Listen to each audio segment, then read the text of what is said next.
নমস্কার বন্ধুরা, পলি কিচেনে সবাইকে স্বাগত। আজ শেয়ার করবো আমি তাল দিয়ে দুর্দান্ত স্বাদের একটা রেসিপি। তো এই দেখুন, একটা গাছ পাকা তাল নিয়ে নিয়েছি দেখুন বন্ধুরা। তো এবার তালটাকে আমি পরিষ্কার করে ধুয়ে নিয়েছি। তো তালের এই বোটটা আমি ফেলে দিব। তো দেখুন আমি কিভাবে তালের পাল্পটা বের করি, সঙ্গে থাকুন। তো এই দেখুন, আমি তালটাকে কিন্তু আগে ধুয়ে নিয়েছি। এবার আমি এর মুখটা খুলে নিব।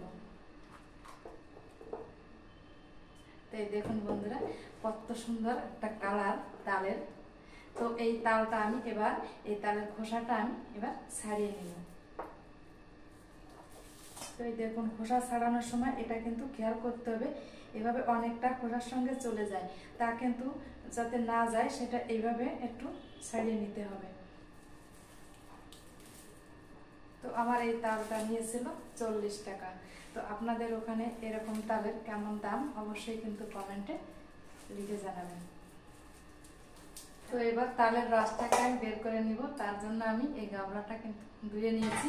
একটা গ্রেটার নিয়েছি, গ্রেটারের সাহায্যে আমি তালের রসটা বের করে নিব। দেখুন, এভাবে একটু ঘষতে হবে। এভাবে ঘষলেই কিন্তু তালের রসটা ওদিক থেকে বেরিয়ে যাবে। দেখুন,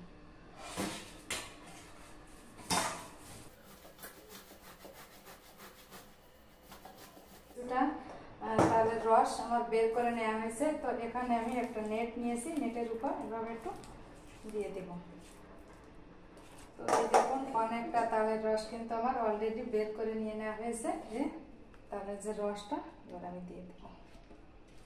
দেখুন, এবার নেটটা এভাবে একটু নিয়ে নিব। এই দেখুন,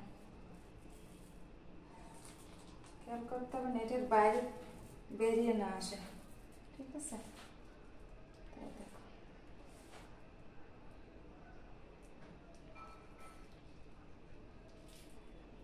তালের ভিতরে যে আঁশটা একটু দেখাবো আপনাদের, এই আঁশটাকে বাদ দিতে হবে। আঁশটাকে বাদ দিয়ে দিলাম। দেখলেন তো, খুব সহজেই কিন্তু তালের রসটা আমি বের করে নিলাম। এবার আমি একটু জ্বালিয়ে নিব। খুব বেশি কিন্তু জল নেই, এই তাল জ্বালাতে কিন্তু খুব বেশি একটা গ্যাস খরচ হবে না। তো এবার আমি এই তালটা দিয়ে দিব।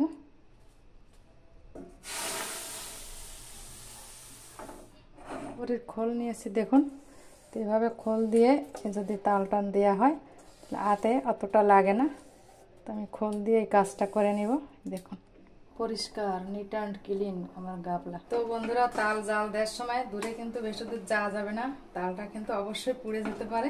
তো মাঝে মাঝে এভাবে একটু নেড়ে চেড়ে দিতে হবে, যাতে তালটা তলার থেকে লেগে না যায় আর পুড়ে না যায়। এদিকে কিন্তু অবশ্যই খেয়াল রাখতে হবে।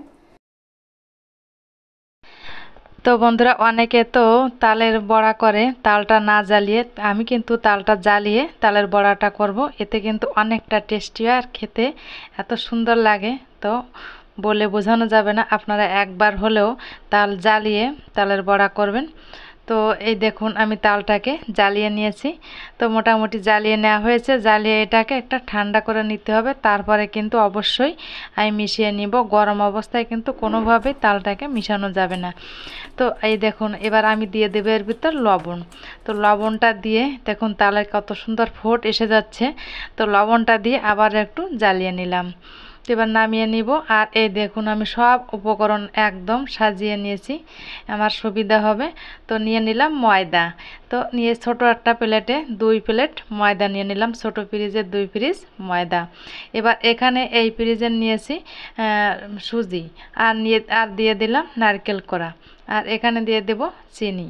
তো এই দেখুন, সব এক এক করে দিচ্ছি, আপনারা একটু খেয়াল করুন, প্রথম থেকে শেষ পর্যন্ত দেখুন। তো এবার আমি দিয়ে দিব লবণ, পরিমাণ মতো লবণটা দিতে হবে। লবণটা একটু বুঝেই দিতে হবে, তালের ভিতরে লবণ আছে, সেটা বুঝেই দিতে হবে। তো লবণটা দিয়ে দিলাম কালো জিরা। তো সমস্ত উপকরণ কিছুটা দেয়া হলো, সমস্তটা দেয়া হয়নি। তো এবার আমি হাত দিয়ে একটু এটা মিশিয়ে নিব। তো মিশিয়ে নিলাম। আর এই কলাগুলো ছিল কিন্তু একদম পাকা কলা, একদম অনেকটা পেকে গিয়েছিল। এরকম অনেকটা পাকা অবস্থায় কিন্তু নিলে ভালো হয়। 4টা কলা নিয়েছিলাম। আর এখানে যে জ্বালিয়ে রাখা তালটাকে ঠান্ডা করে নিয়েছি, তো কিছুটা তাল দিয়ে দিলাম। খুব বেশি তালের দরকার হয় না, অল্প পরিমাণ দিলেই কিন্তু হয়। তো অল্প অল্প তাল দিয়ে এটাকে একটু মাখিয়ে নিব। এই দেখুন আমি মাখিয়ে নিচ্ছি, আবার একটু তাল দিয়ে দিলাম, একবারে সমস্ত তাল দিচ্ছি না যে কতটা কি লাগে। তো অল্প অল্প তাল দিয়ে এভাবে একটু হাত দিয়ে ঠেসে ঠেসে মাখিয়ে নিতে হবে। আর দিয়ে দিলাম এখানে খাবার সোডা, বেকিং সোডা যাকে বলে বেকিং সোডা। এই দেখুন বেকিং সোডার কৌটা, তো বেকিং সোডা দিতে হবে। এখানে আমি হাফ চামচের একটু কম দিয়ে দিলাম বেকিং সোডা, খুব বেশি পরিমাণে কিন্তু বেকিং সোডা দেওয়া যাবে না। হাত দিয়ে মাখিয়ে নিলাম, বেকিং সোডা দেওয়ার পরে একটু ঢেকে রাখবো। তো এবার আমি কড়াইটা গরম করে নিব, কড়াইয়ে দিয়ে দিলাম সাদা তেল। তো এই রেসিপিটা সাদা তেলে করব। আর এবার ঢাকনাটাকে তুলে নিলাম। তো ওটাকে আমি ঢেকে আধা ঘন্টার চেয়েও বেশি সময় রেখেছিলাম। তো ঢাকনাটা তুলে এবার এক একটা করে বড়াগুলো আমি এই গরম তেলের ভিতর দিয়ে দেব। তেলটাকে অবশ্য প্রথমে চেক করে নিতে হবে, ভালোভাবে গরম করে তারপর তেলে দিতে হবে। এই দেখুন এবার উল্টে পাল্টে নেড়ে চেড়ে দেখুন কত সুন্দর হচ্ছে আমার তালের বড়াগুলো, আর ফুলেছেও কিন্তু সেই, আর খেতেও যা হয়েছিল অসাধারণ। বন্ধুরা আপনাদের যদি খাওয়াতে পারতাম তাহলে বুঝতে পারতেন কেমন হয়েছিল আমার তালের বড়া। তো কি করব, দুঃখের বিষয় আপনাদের খাওয়াতে পারছি না, কিন্তু আপনারা দেখে নিন। আর আমি যেভাবে করেছি এভাবে একবার বাড়িতে করে নেবেন। তো এই দেখুন কত সুন্দর হয়েছে, বড়ার কালারগুলো যেমন হয়েছে খেতেও দারুণ হয়েছে। তো এবার আমি এক এক করে ভেজে নিব। আর এই দেখুন কতগুলো বড়া ভাজা হয়ে গেছে আমার। তো এই দেখুন অনেক বড়া ভেজে নিয়েছি আমি। তো বন্ধুরা দেখুন বড়াগুলোকে আমি একটা বড় বাটিতে একটু নিয়েছি, কত সুন্দর হয়েছে বড়াগুলো, দেখতেও যেমন খেতেও হয় দুর্দান্ত স্বাদ। তো আমি একটা বাটিতে নিয়ে নিলাম কিছুটা, আর কিছুটা বড়া আমি একটা বয়ামে রেখে দিব।